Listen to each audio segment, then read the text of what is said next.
গণ অধিকার পরিষদের সভাপতি নুরুল হক নূরের উপর হামলার ঘটনাকে রাজনীতির জন্য অশনি সংকেত হিসেবে দেখা হচ্ছে।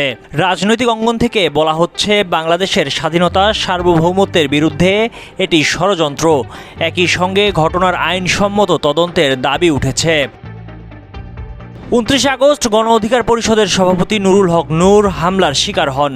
জ্ঞান ফিরলেও তিনি এখনও আশঙ্কামুক্ত নন। তার মাথায় আঘাতের কারণে মস্তিষ্কে রক্তক্ষরণ ও পানি জমাট বেঁধেছে বলে জানিয়েছেন চিকিৎসকরা। হাসপাতালের পরিচালক ব্রিগেডিয়ার জেনারেল মোহাম্মদ আসাদুজ্জামান জানান, নুরুল হকের মাথায় গুরুতর আঘাত রয়েছে এবং নাকের হাড় ভেঙে গেছে। এর ফলে অতিরিক্ত রক্তক্ষরণ হয়।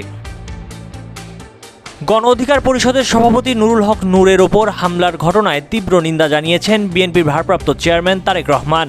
একই সঙ্গে নূরের দ্রুত আরোগ্য কামনা করে সরকারের কাছে ঘটনার আইনসম্মত তদন্তেরও দাবি জানিয়েছেন তিনি।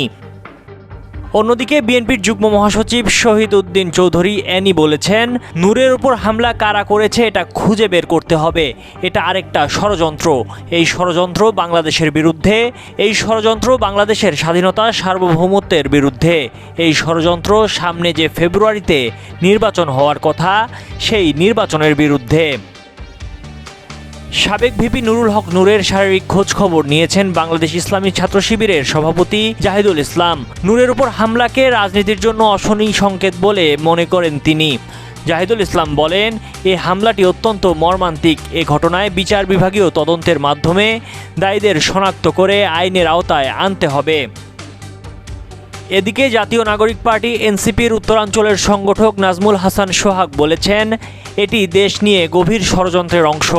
সকল গণ অভ্যুত্থান শক্তিকে এক হয়ে অপশক্তির মোকাবেলা করতে চোখ কান খোলা রেখে ঐক্যবদ্ধ হয়ে আন্দোলন করার আহ্বান জানিয়েছেন তিনি।